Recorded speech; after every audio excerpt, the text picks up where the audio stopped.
양영태입니다. 이 금태섭 의원 때문에 민주당이 폭풍 전야입니다. 민주당 안에서는 부글부글 끓고 있는 초선 의원들 그리고 중진 의원들의 비판, 이해찬이 코너에 몰렸습니다. 이해찬은 여전히 최강성입니다. 고위공직자범죄수사처 설치 법안 표결 당시에 기권표를 던졌다는 단 한 가지 이유로 당 윤리심판에서 경고처분을 받은 경고처분이라는 그런 징계를 받았죠. 금태섭 의원이. 근데 이 금태섭 의원이 우리 정치 사상 유례를 찾기 힘든 일이라면서 재심을 통해 당의 올바른 결정을 내려주길 바라고 또 당의 결정을 재차 정면으로 비판을 했습니다. 비판하면서 올바른 결정을 내려달라. 바로 이것은 그만큼 추동력이 있는 겁니다.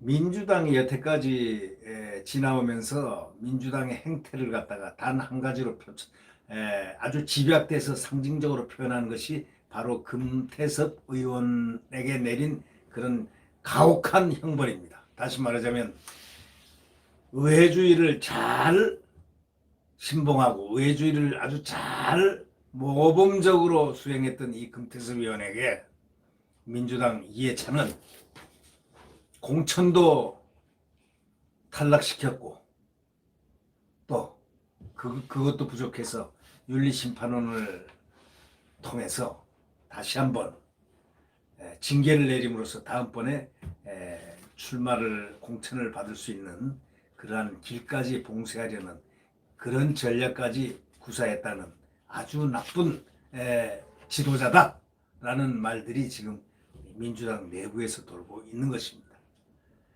이 금전 의원은 그 언론 특히 동아일보하고 이렇게 통화해서 의원총회에서 당론이라고 결정해놓고 이를 어기면은 징계를 받게 되는 선례를 절대 남길 수 없다 이렇게 말을 했습니다.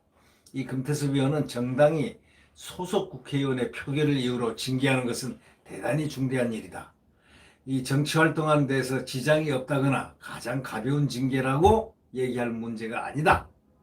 이렇게 얘기했습니다. 진짜 민주당이 그렇게 해야 한다고 생각한다면 당론 어기는 것을 전부 징계해야 한다. 당원들이 청원하니까 징계했다고 얘기하는 것은 안 되는 문제다. 바로 이건 당원들이 청원하니까 징계했다고 하는 것은 안 되는 문제다. 이거는 친문들이 청원하고 저 징계해야 된다 하니까 징계를 하는 그따위 징계는 안 받겠다 이런 얘기입니다. 다시 말하자면 이 금태섭 의원은 잘못한 것이 객관적으로 봐도 하나도 없습니다. 조국 청문회 때 조국에게 질문했습니다. 이 청문위원으로 나선 금태섭 의원이 뭐라고 질문했느냐. 조국 후보자는 언행이 일치한다고 생각하십니까? 묵묵무답. 언행이 일치하지 않는다는 바로 그런 가장 중요한 얘기를 한 겁니다. 그 다음에 두 번째 질문. 조국 후보자는 공감 능력이 없다는 사실을 잘 알고 있습니까? 공감 능력이 없다는 그러한 사실에 대해서 어떻게 생각합니까? 묵묵무답. 다시 말하자면 이 조국의 공감 능력이 없다는 것은 그가 금태섭 의원이 서울법대 선후배간이고 그렇기 때문에 더더욱이 잘 알고 있다 조국 교수를. 근데 조국 교수를 왜 더더욱 잘 아느냐. 이 선후배지만 그가 바로 이 박사과정 지도교수였기 때문입니다. 누구보다도 그러니까 여론을 잘 알고 있죠.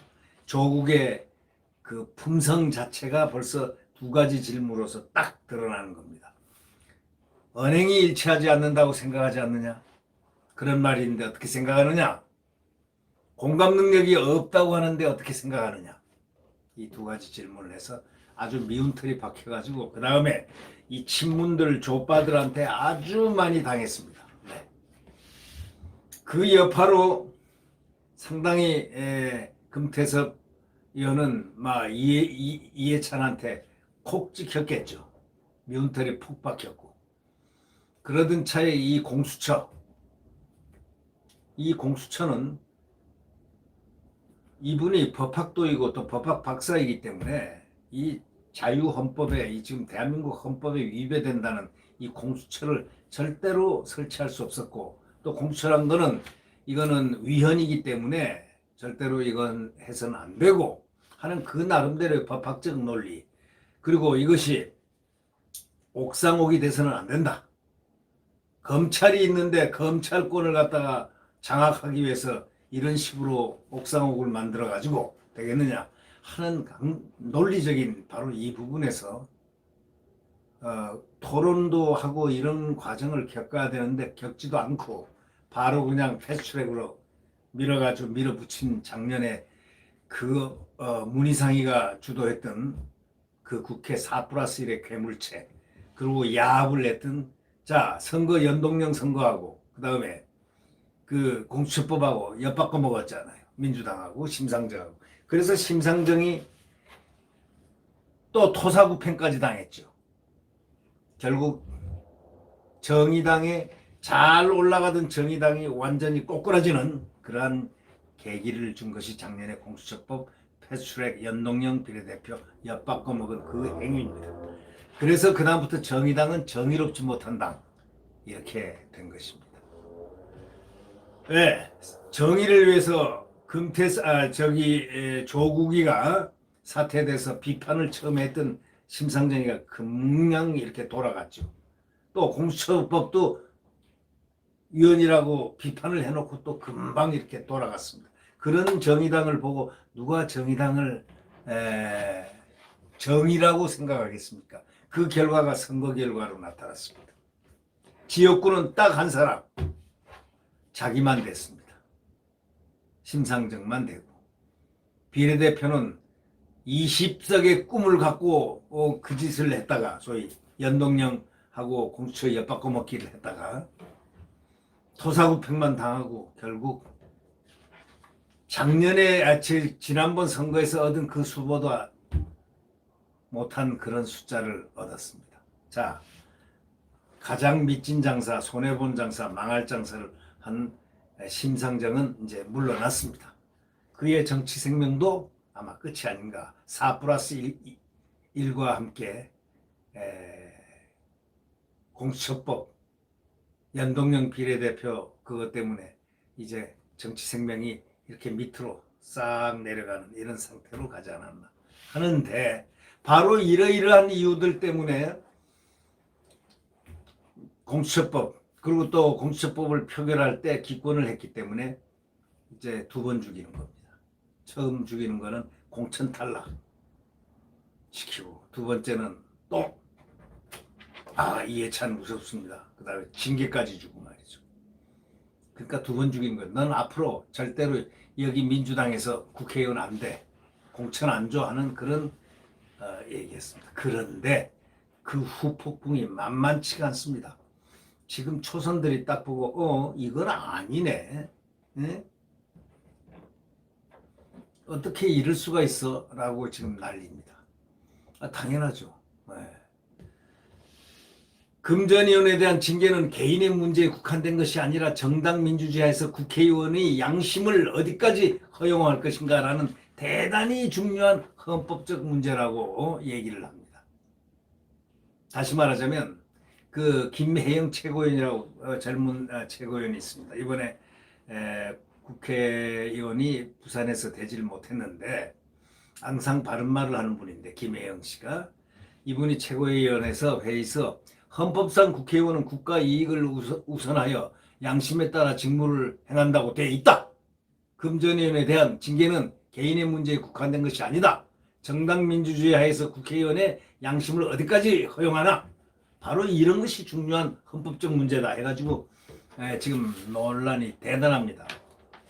이것은 이해찬이가 지금 2, 3개월밖에 대표가 임기가 안 남았으니까 망정이지, 바로 이해찬이 해임당해야 하는 그러한 사실은 시츄에이션입니다.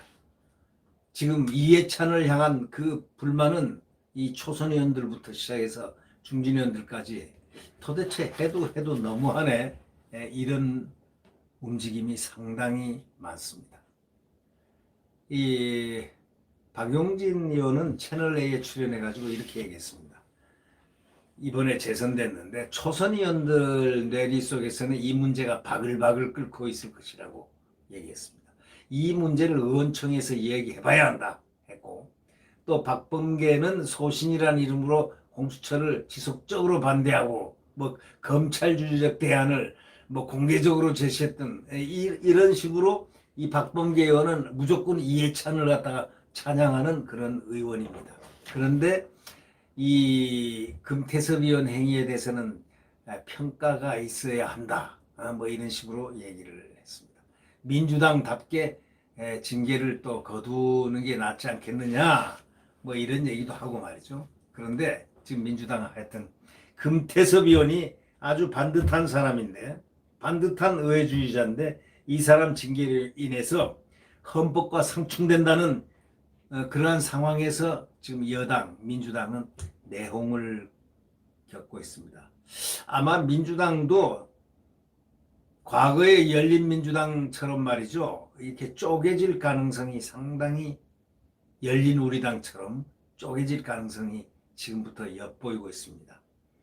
소위 반듯한 국민의 지지를 받는 민주당과 아니면은 그렇지 않은 민주당과 그런 내용성이 다른 이 분화가 시작되는 것이 아니냐라는 그런 추측을 가능케 하는 모습들입니다. 구독 버튼과 엄지를 눌러주시면 감사하겠습니다. 안녕히 계십시오.